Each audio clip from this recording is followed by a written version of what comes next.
Hello, everyone. Welcome to our annual event in celebration of National AI Literacy Day. This is our national town hall, sponsored by the National Parents Union. I am Jason B. Allen, your host for today. I'm the National Director of Partnerships for NPU.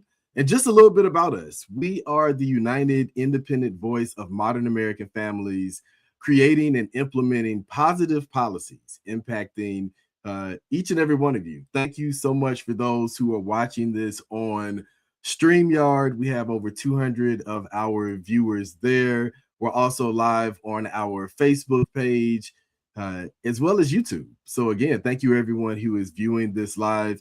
If this is your first time, please make sure inside of the comment area, you tell us who you are, where you're from, your organization. We want to make sure we are connected. Now, in the celebration of AI Literacy Day, this is our literacy week for the National Parents Union. We are all over the country right now activating parents and families, but especially in DC right now, as we have been really presenting information on the science of reading to help us fill the literacy gap and ensure that all of our young people are prepared for future careers that AI is definitely going to be impacting. Now, we have a phenomenal panel that is going to be speaking. We have some students that are going to be talking to us about AI, how it's showing up in their schools, in their lives, and most importantly, how they are getting ready for future careers centering AI.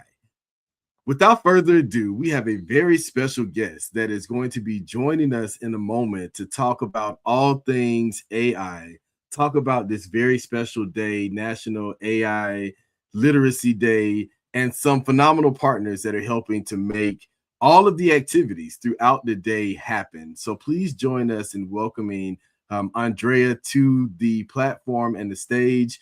She is going to introduce herself, tell us about the amazing work of the EdSafe AI Alliance, who is one of our amazing partners, and go into some information about AI. So Andrea, we're passing it over to you. Thank you so much, Jason. Thank you all for being here today. I'm Andrea Claver, Project Manager for the EdSafe AI Alliance. And I just wanted to thank you all so much for being here in celebration of National AI Literacy Day. This is one of our spotlight webinars. And just wanted to kick us off by sending a thank you to our steering committee members, the EdSafe AI Alliance, AI EDU, the Tech Interactive, and Common Sense Media. This day would not be possible without their leadership in this space. We also wanted to give a thank you to National Parents Union for their partnership, as well as our corporate sponsors, which include Google, Booz Allen, IBM Skills Build, Siegel Family Endowment, and Kapoor Foundation. Their financial contribution is what helps us make this such a huge day and so impactful for many.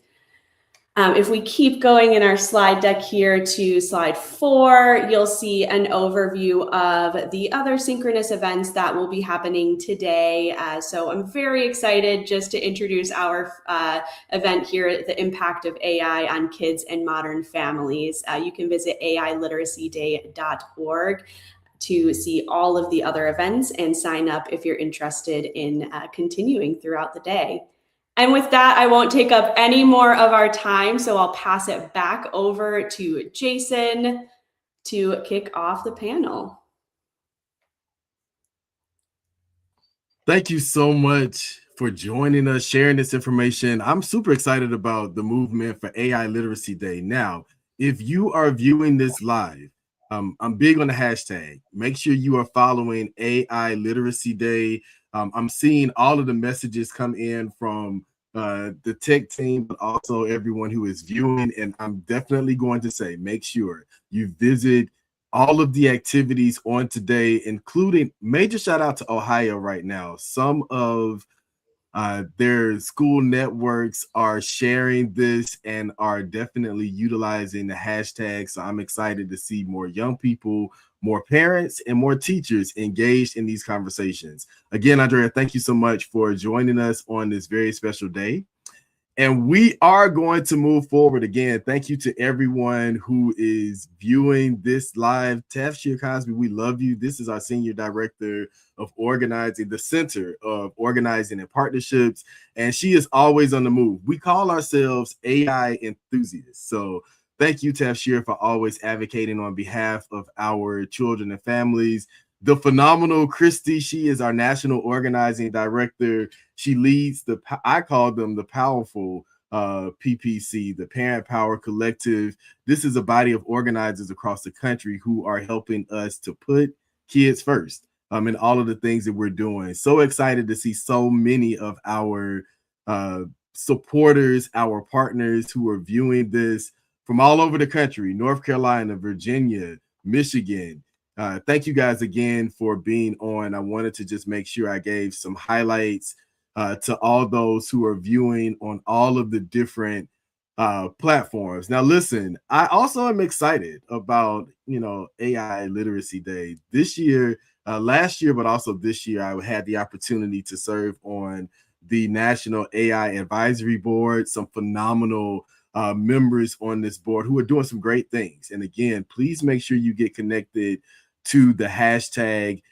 As I'm speaking, the link that was perfect. I feel like I just waved my hand and it came up.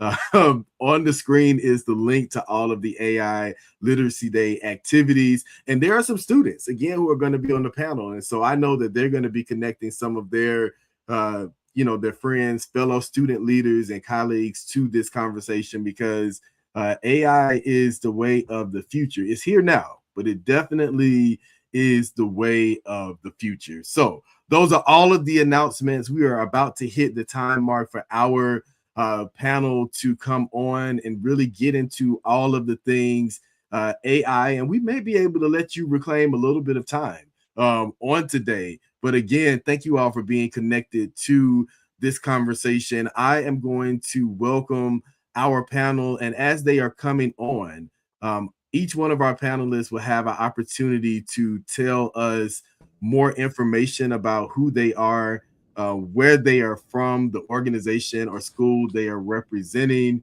And then I have a question that I'm going to ask all of our panelists to share with us as we go throughout this conversation. And so that question, everyone, is what is your favorite tech tool that you like to use, that you are currently using? I'm going to tell everybody right now, I love that the Polaroid camera has made its way back. I absolutely love it. And so that is my tech tool device that I am absolutely in love with. And I'm going to say this to the panel as like we get ready to pass it over to our very first guest who's going to do introductions. I would love for the Walkman, like the old school Walkman, to make its way back. I would love to see how AI can help us reclaim some things from the past. Okay, but enough of me talking. Tatiana, we'll start with you. We'll hear from Hannah, followed by Garrett, then Zach, then Brian. So Tatiana, let's hear from you. All right. Hello, everybody. My name is Tiara Jordan Sutton. I am representing the state of Missouri. I live in St. Louis, and I'm the CEO and founder of Activate Missouri.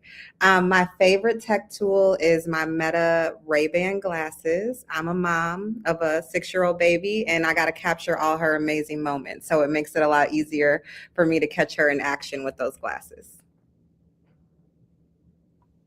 And I don't know if I was saying this out loud, but I meant to say Tierra if I didn't. I was reading Tatiana's message, and I'm also, it's a lot happening behind the scenes, guys, but it's okay because welcome to being on a live streamed event. But thank you guys for being here today. Okay, let's go to Hannah. My name is Hannah Whedon. I am a student at University City High School in St. Louis, Missouri. And my favorite tech tool is actually my iPad, which is what I'm using right now, because there's a lot of benefits. It's basically like a computer, but I can use it easy, or I can use it to capture pictures, like do homework, play games, and it still like functions as a phone and an iPad. So it's a really good tool. See, what I hear you saying is that AI is supposed to be a resource and a tool. I'm getting it. I hope that the viewers are connecting the dots here. We're hearing from the young people. Garrett, let's hear from you. How you guys? I'm Garrett Ruffin. I'm a senior here at University City High School in St. Louis, Missouri. And I would probably say my favorite tech tool would just be my phone. Being able to have so much information accessible to you, like from your pocket, and you can play games, take pictures, everything like that. It's just really good. So I would say my phone for sure. Okay, so I'm not going to do this for everyone, I promise. I probably will. But Garrett, what I hear you saying is for those in different generations, the cell phone is almost like having an encyclopedia with you and a dictionary, like just walking with you all day. So you can just readily get information. For That's what I sure, think for sure. that I hear you saying. So, okay, Zach, let's go to you. Thanks so much, Jason. My name is Zach. I'm with the nonprofit Reset Tech. We're a member of a coalition called the Kids Code Coalition, which brings together a wide array of organizations from across the US to advance meaningful legislation to better protect kids online. And a lot of that relates to AI legislation today, advancing in states and federally in this country. My favorite piece of technology, I'll admit, it's my smartwatch. I love keeping track of my steps on a daily basis, making sure I still go outside, stay healthy and active. Oh, the main idea of this is staying healthy and active. Now, if you don't have one of the watches that helps you with that, I'm old school. I have on my old school watch, but come on, come into the new age. I love that, Zach. Thank you so much for sharing, Brian. Let's hear from you. All right, yeah, thank you, Jason. And man, the Walkman. I'm now thinking about all those mixtapes I could have been making if we still had a Walkman.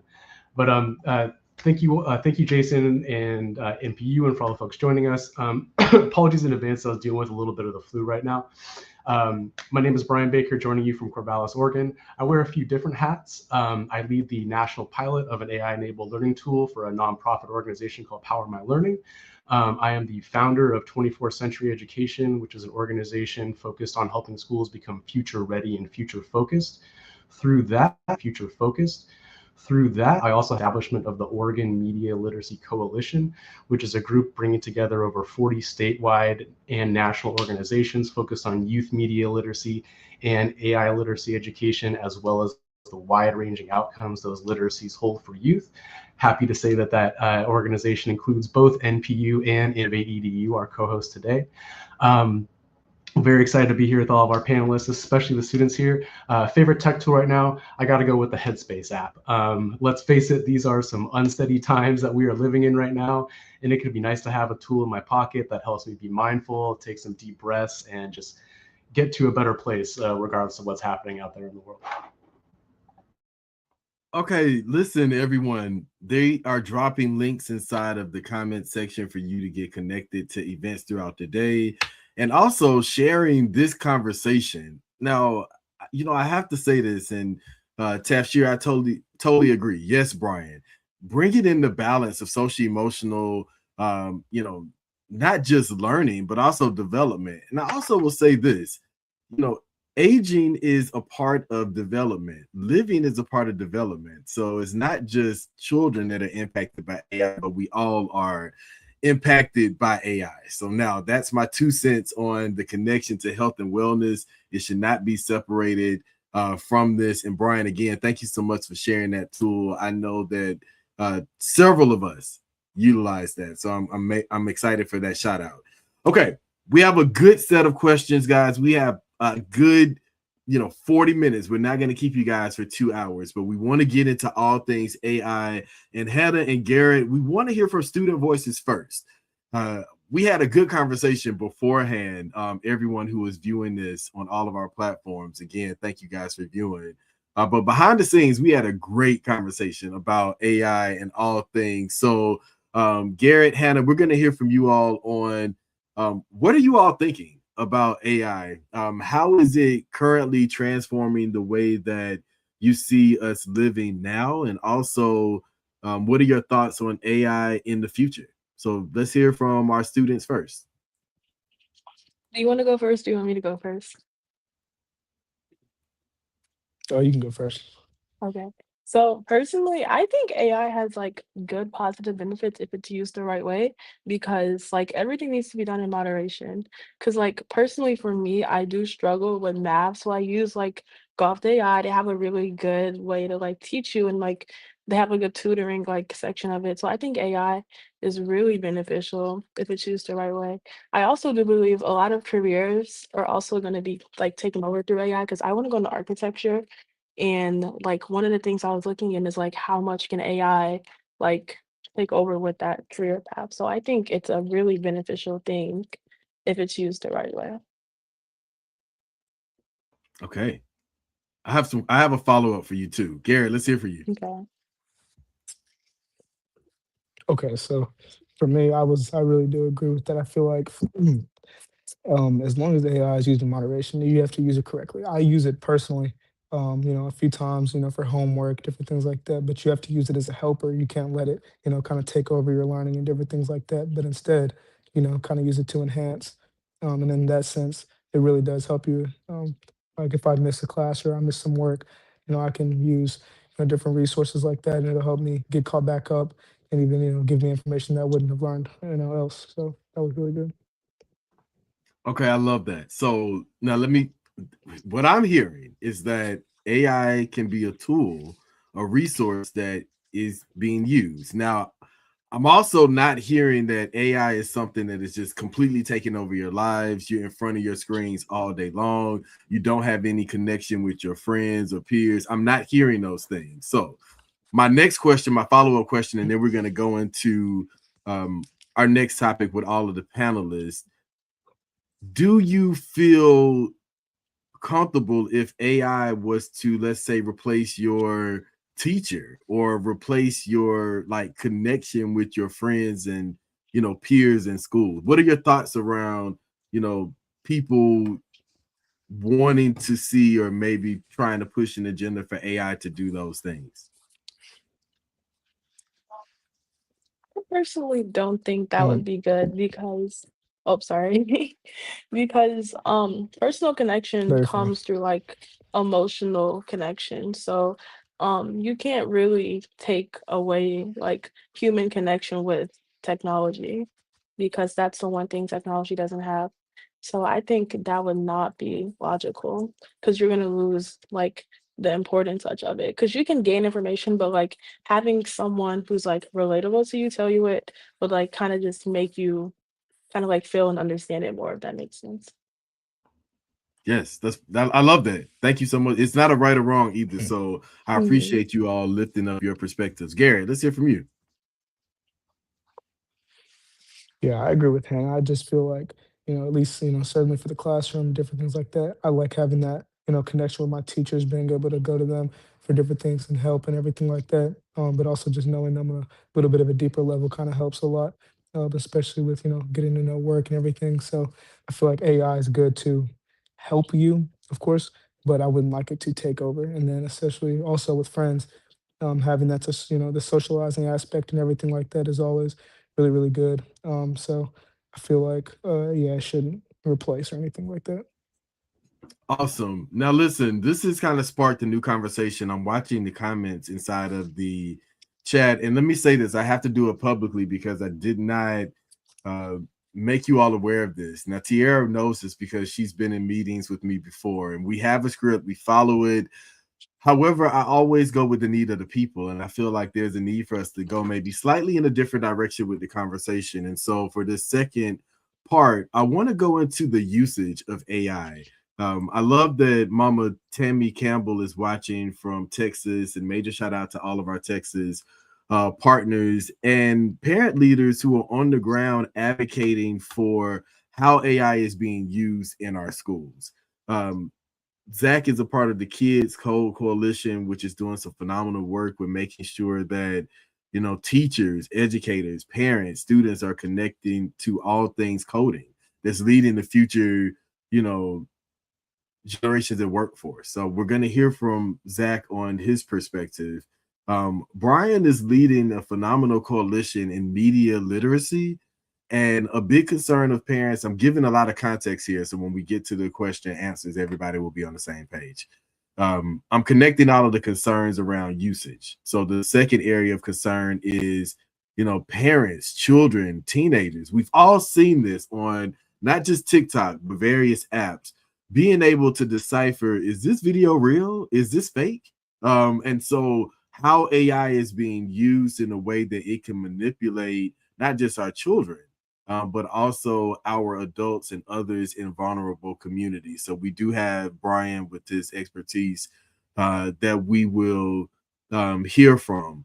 Tierra, Garrett, Hannah, I really want to hear from you all on what's happening in our schools in regards to AI being used for data tracking and a lot of breaches where students' data is being leaked or facial recognition, and now students are being discriminated against coming into their schools. So for the second question, the concern has been around how AI is being used. And so we have three different areas of expertise. Zach, we're going to hear from you first, followed by Brian, then Tiara, and then Hannah and Garrett. So Zach, we'll kick it over to you.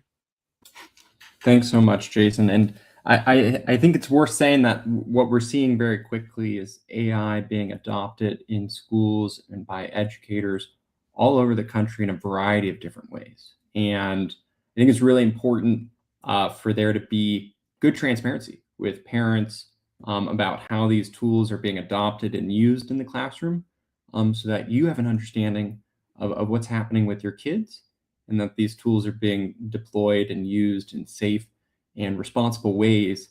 But I think there's so many cool and creative opportunities to use this technology to augment the learning experiences of kids.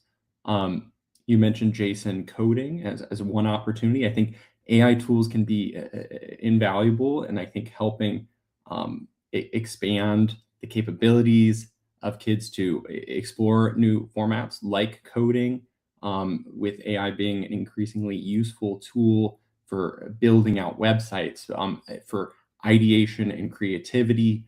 So I think there's plenty of opportunity for students to explore those tools and to do that in safe and responsible ways that are transparently shared with parents as they're integrated into the curriculum.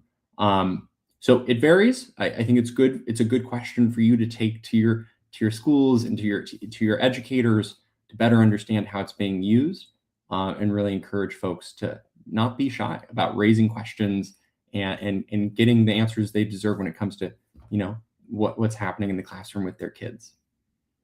Questions leads to accountability. I'm not going to do this for everyone, I promise, on this time, but I had to say that piece because if you know anything about NPU, we help to amplify parent and family voices, especially around how things are being used, how is it impacting children and kids. So yes, questions lead to accountability. Brian, you're up next. Right. So, I mean, I think the question in Zach's response touched on a lot of different issues. When we think about the application of AI in education, the main idea that I always lead with, whether I'm working with parents or doing consultation with school districts, is that the use of AI, that AI is an incredibly powerful tool, but it is also very imperfect. It has a lot of flaws to it. It can create inaccuracies. We know it has inherent bias. But again, it is very powerful, and in the application of learning, it can absolutely transform learning, can personalize learning in a lot of powerful ways. But I think the most important idea behind it is that AI use creates both benefits and risks. And I think Hannah really hit the nail on the head earlier when she said that when used effectively or when used appropriately, AI can have a number of benefits, and that's absolutely true. But I think we're here on Literacy Day to consider the fact that we have to help students construct, and teachers as well, construct that AI literacy in order to be effective with their use of AI in education. And when we talk about AI literacy, I think there's kind of two helpful definitions for AI literacy for us to kind of consider. One is how the tools work, how to use those tools safely, ethically, and effectively, right? Not sharing personal information, how to create an effective prompt, how to evaluate the outputs that the AI generates. But I think there's a more important layer beyond that, which I would call critical AI literacy, which includes technical AI literacy, but it's also examining how does the use of AI impact the thoughts, feelings, and behaviors of those people using it? How does AI impact, how is it impacted by a larger system such as democracy, civic discourse, the environment, the economy? And that And I think, again, understanding how it impacts thoughts, feelings, and behaviors, I kind of call that human literacy. I think human literacy is a really important component of AI literacy or media literacy. And as I mentioned earlier, AI literacy and media literacy really should be addressed in kind of an integrated fashion. And so when I Yes. look at schools that are utilizing it, there's a wide range of ways they're approaching it, and a wide array of ways they're approaching AI literacy as well.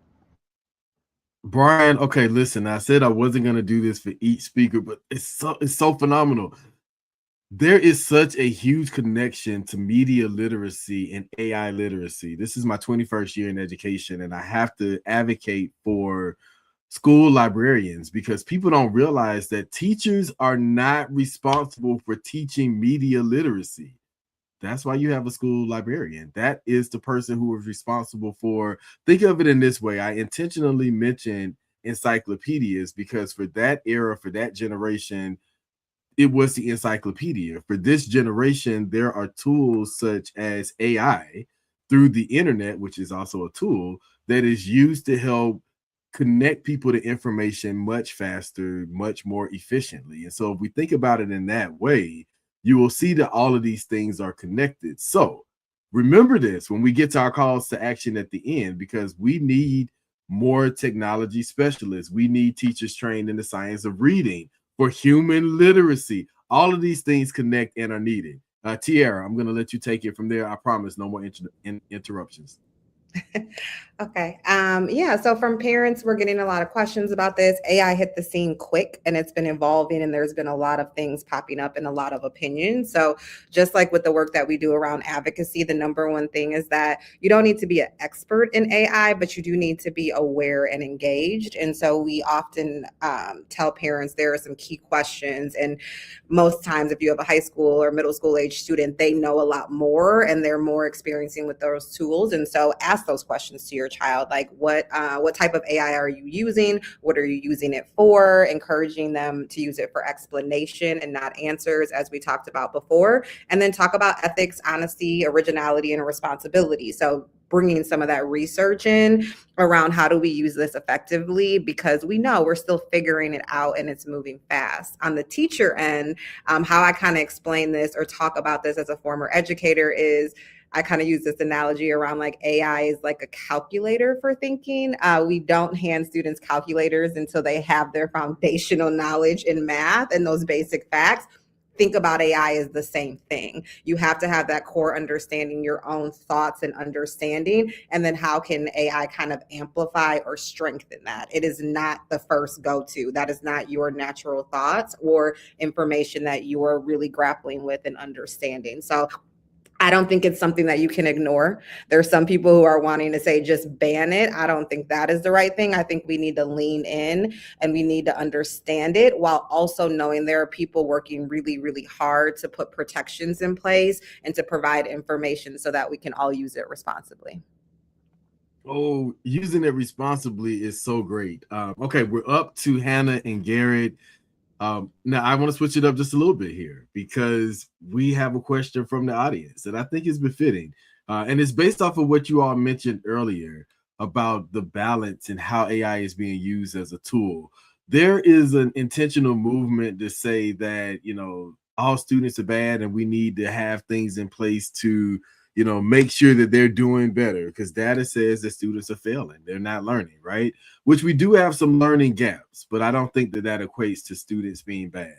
The same conversation that teachers are not impactful and they are not, helping their failing children because data is saying that children are not at the levels of literacy that they need to be. So my question to both Hannah and Garrett is, what is happening in your schools? What are your thoughts around teachers and how have teachers been impactful along your educational journey, especially as AI is advancing? Like I'm asking you all this because we would love to see the role from your perspective as we're on this crossroads of advancing AI and also a need to fill a literacy gap. What role do you see teachers playing, and how are teachers impacting your educational journey right now? Let's hear from Hannah first, then Garrett. I definitely think that like the teachers are very supportive and like when we like it depends on the class, but for my my newspaper class specifically, my teacher she's very open with using AI to like branch out like an idea or to help strengthen my idea. She always agrees that like everything should be done in moderation, but like when we're like hitting like a roadblock, she'll be like, just look up ideas we can use or something like that to like give us like a starting point. She never wants us to completely just resort to using AI because knowledge is power. And like if you're not critically thinking about the stuff you're doing, you're not learning. So that's where like AI has its negative connotation to it, in my opinion. So, Wow, thank you for sharing that. And again, it speaks to balance, is what I'm hearing. What I'm hearing you say. Garrett, let's hear from you. Okay, so my teachers, for the most part, they're not really too big on AI. You know what I mean? They always, let's say if someone's using it or something like that, they'll make sure they go on, Go Guardian or different things like that, just to make sure that they're not, letting that take over, their teaching and everything like that. I do have a teacher, English, and he's pretty open to it, using it to like strengthen our essays, not necessarily write it for us, but whether that's giving us reasons, giving us different stuff to aid us in, making sure we're answering the prompt and different things like that. But, not allowing it to write the essay itself for us. So, everything again, like we've been stressing, is just, as long as you use it in moderation, it can be good.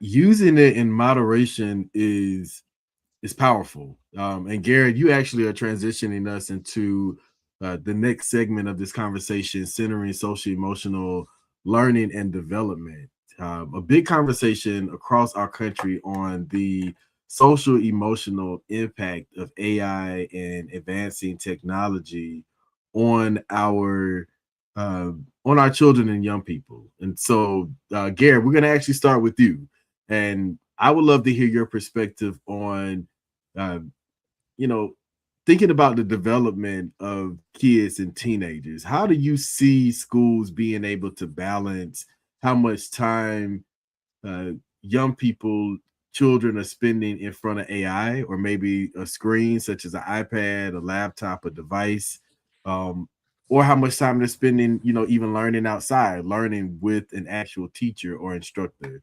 What are your thoughts on balancing that social emotional development aspect with AI tools and children?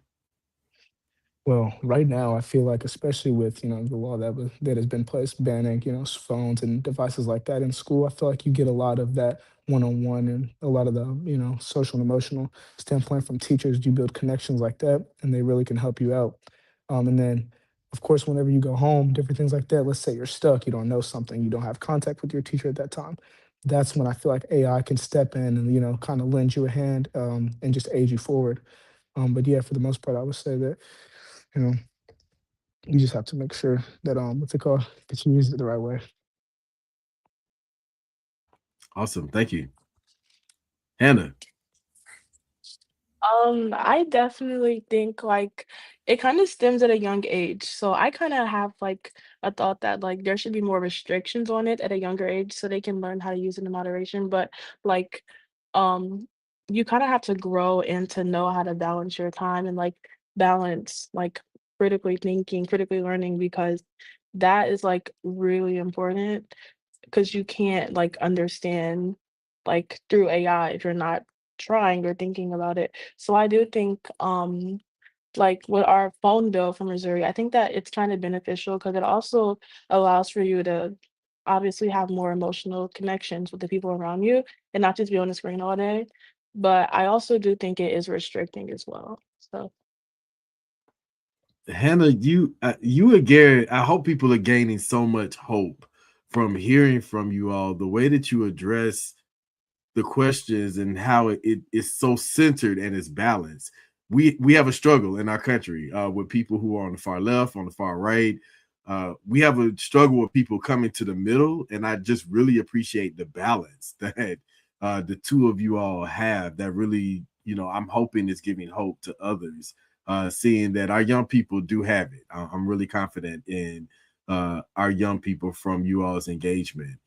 Brian, Zach, Tierra, I want to go into this question in a different direction with you all because uh, balance is key and also regulation. And I would love to hear from you all around the responsibility that corporations, big tech, ed tech, our school districts, our elected officials have on making sure that apps, the gaming world, YouTube, like they have restrictions on ads. And here's why I'm saying this because you have young children who are on, for example, YouTube for kids, or they're on a game for children, and then a 5-second ad comes up, and now they're watching a 5-second ad about a war, or it's fake AI, and they don't know the difference. And so that's where this is stemming from, the social emotional impacts of children who again are not, to Hannah's point, able to decipher what's real, what's not, because that takes maturity.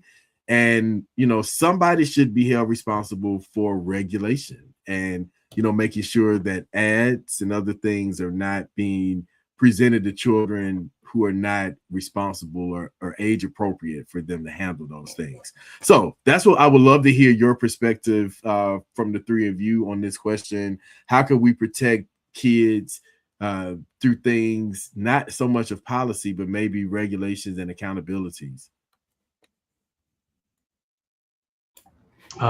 Zach, go ahead, please. I think it's a great question, and I think there's plenty of room and opportunity for our elected officials to ensure that we have product safety guardrails for online platforms in the same way that we do for other industries, whether that be cars, food, you go down, medications, go down the list. There's a lot of product safety rules in place to ensure that kids and adults have safe experiences. When we look at the online world, even though it's new and evolving, we see opportunity for design-based protections, and that's a key part of the policy we try to advance at the state and federal level in this country. And that really falls into two buckets in terms of, I see it as like design-based protections, that including privacy by default protections for minors online, ensuring that kids, when they're on an online platform, their accounts have the highest level of privacy by default, the highest level of data protections, so that their data isn't able to be used to create hyper-curated experiences or to target them with targeted ads. And then safety by design protections that continue to build on that to ensure that kids aren't subjected to manipulative design practices. We've seen major social media companies just in the past week brought before courts in this country and found guilty by juries of using casino-like design-based features to addict and exploit the time and attention of young people. So there's ways we can learn from those cases and look at design-based capabilities that ensure that kids are able to still access online platforms for learning and exploration, but to do so in a safe way where they're not the product, but they're the ones using these products, I think, to better access and understand the world around them. Yes, I love that. Thank you so much for sharing that. Brian, Tierra, let's hear from you all. Yeah, I mean, I would echo everything that Zach has said. And this is fully recognized bipartisan organization. I myself recognize a bipartisan organization, not trying to make a partisan point. But what we have occurring at the federal level right now is three concurrent things: a push for wide adoption of AI in schools, a push to deregulate the use of AI in schools, and cutting funding to schools. The combination of those three things, again, not trying to make a partisan point, that is irresponsible, if not just downright insane. There absolutely need to be regulations and guardrails in place. Obviously, that is not going to occur at the federal level at the moment. And as NPU recently put out in a piece, I believe within the last week or so, there is some legislation being proposed at the federal level, but it does not go far enough and actually does create some loopholes for tech companies to continue exploitative practices.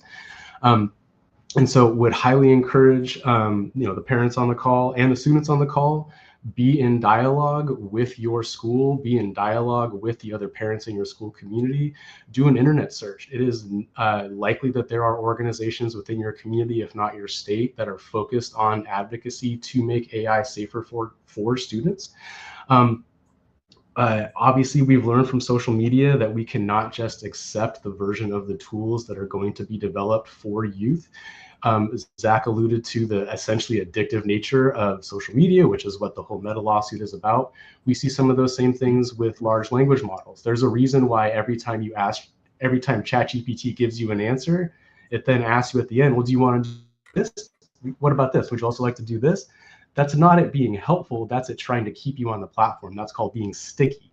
It's also sycophantic, right? AI, like ask AI what it thinks about your idea. It's probably going to think your idea is great, regardless of whether it actually is, right? So again, AI, a powerful tool, it absolutely has benefits, but to use it effectively, we have to recognize that it has those tendencies. And yes, those tendencies should be regulated.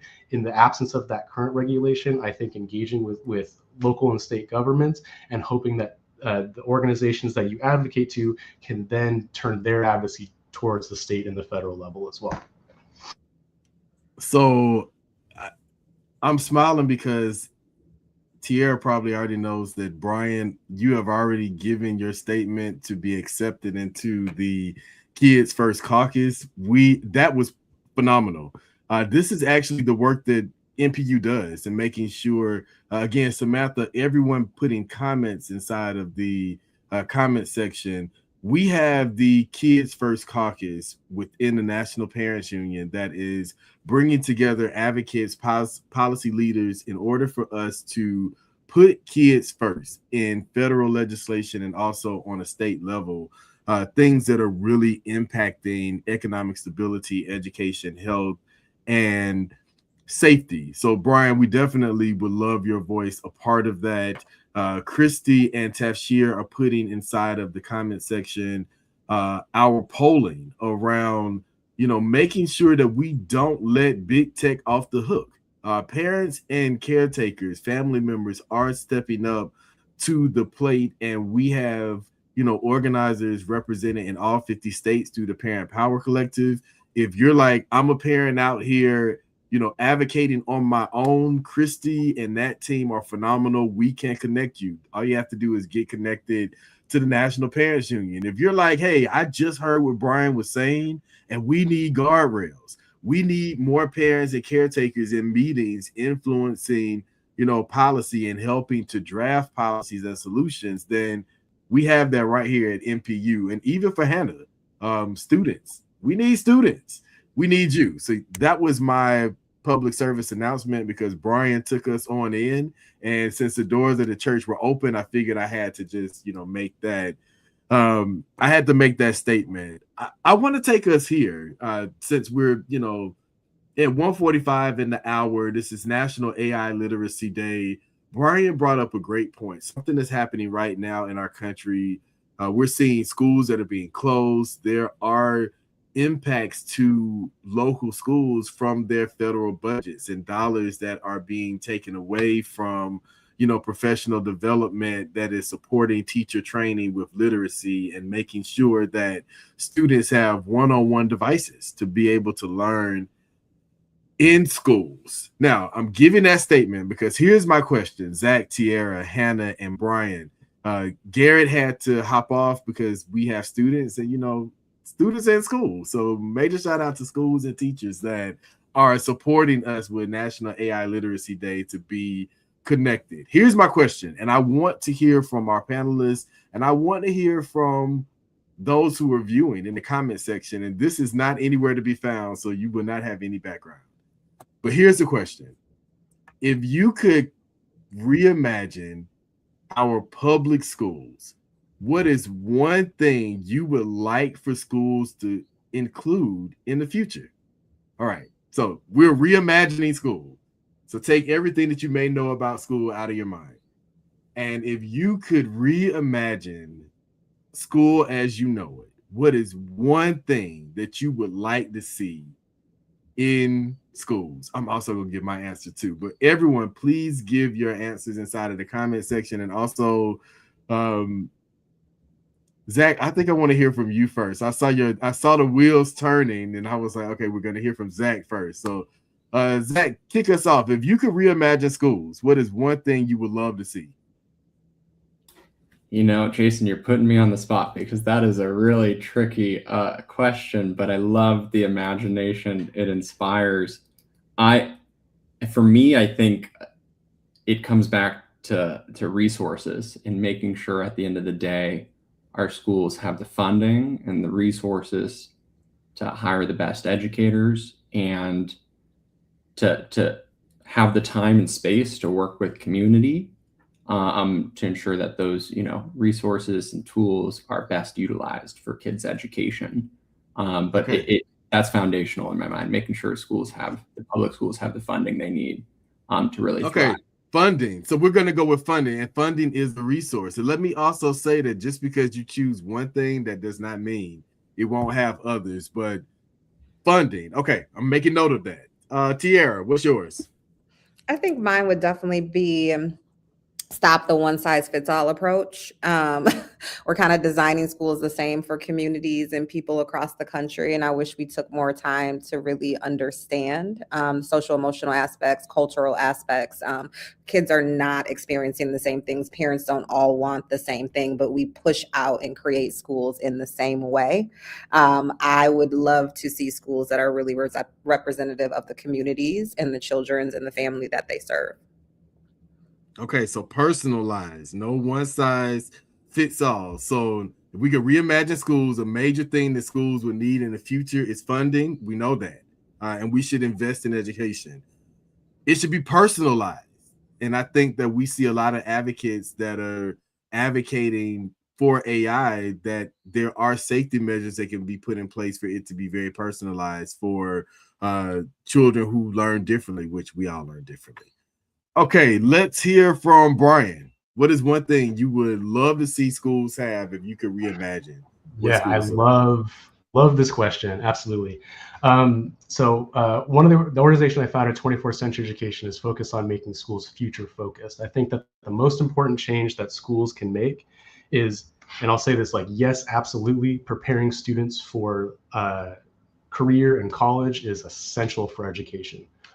But I think we have started to focus too much on that, and what that focus on college and career readiness does is it equips our students to be participants in the economy of today.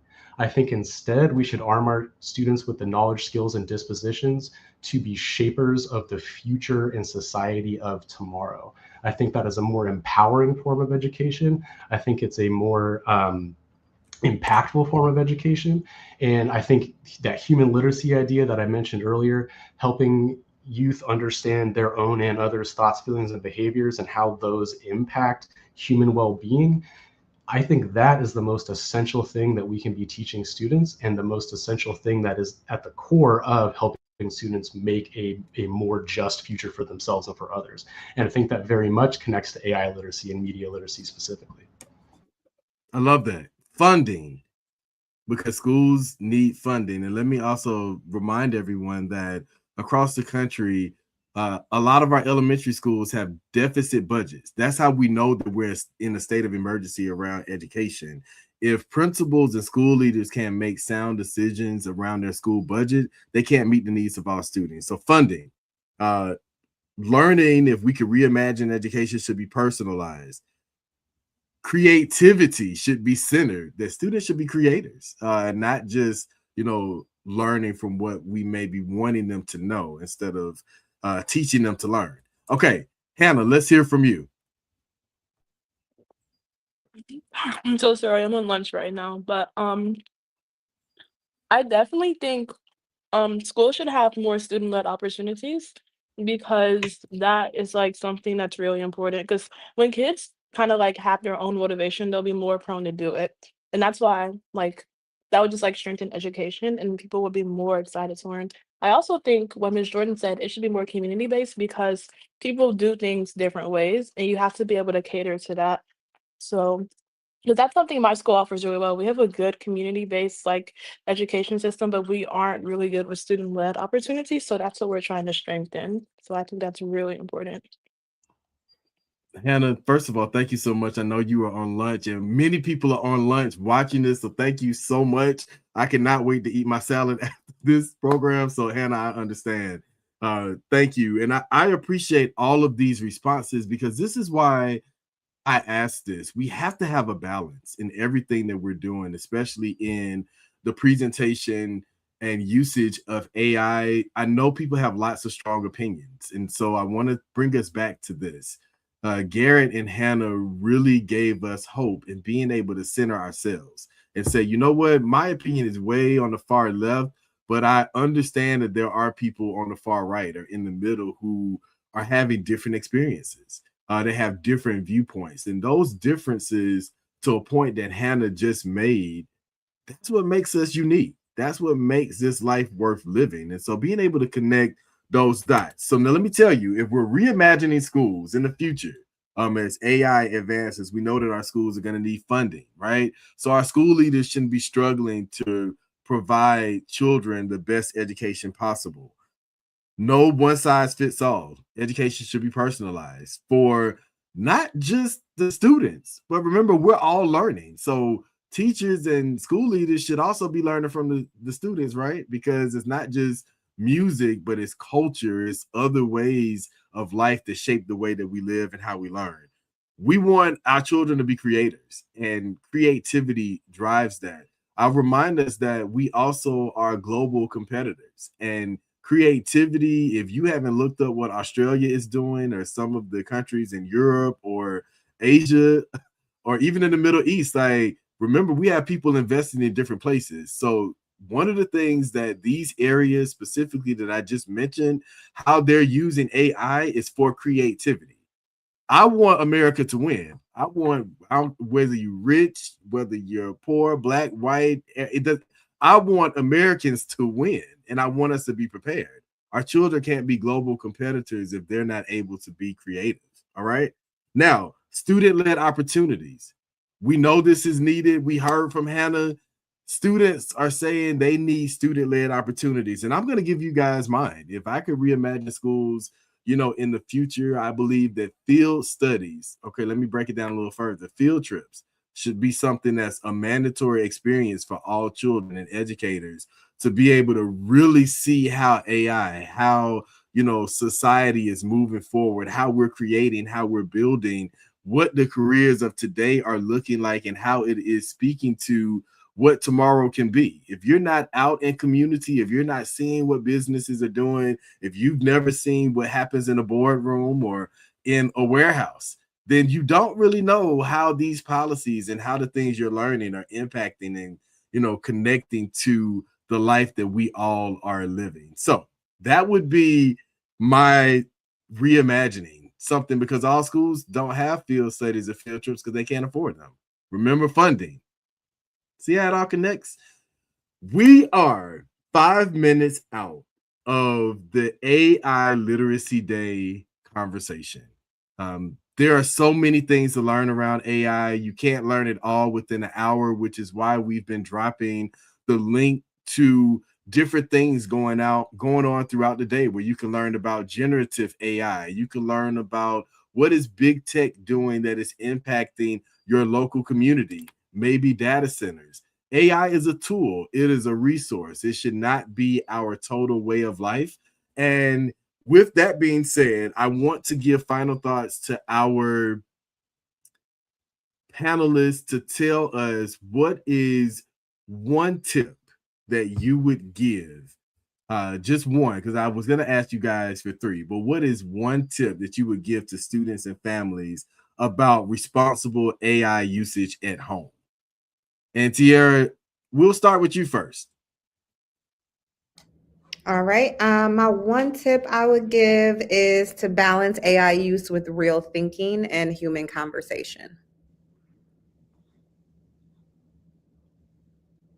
I love it. Brian, Zach, and then Hannah, I know you're eating, so by the time you get to that last bite, they'll be done.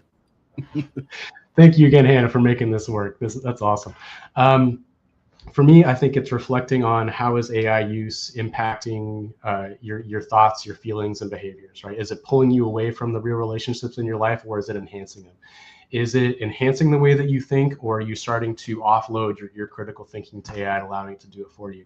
And I'm going to drop some links in the chat from a few different organizations who have some great resources on exactly this topic.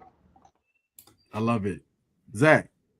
And I'll just build on what they said and encourage folks to get involved in your community and better understand what your elected officials are doing to still fight for safer online platforms, including these AI tools for kids.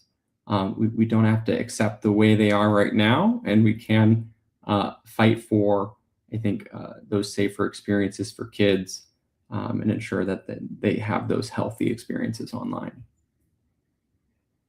Awesome. Hannah.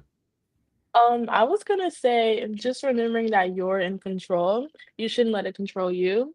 But I wanted to say something else, and then also like just bring like talking back about moderation. It's very important that you do everything with moderation.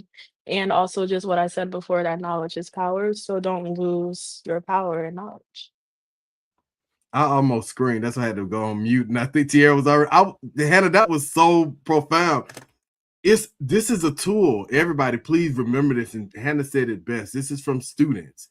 AI is a tool. So we can have some comfort in knowing that it's not taking over the young people. It's not taking over their minds. They are going to be successful. They understand that this is a tool, it's a resource.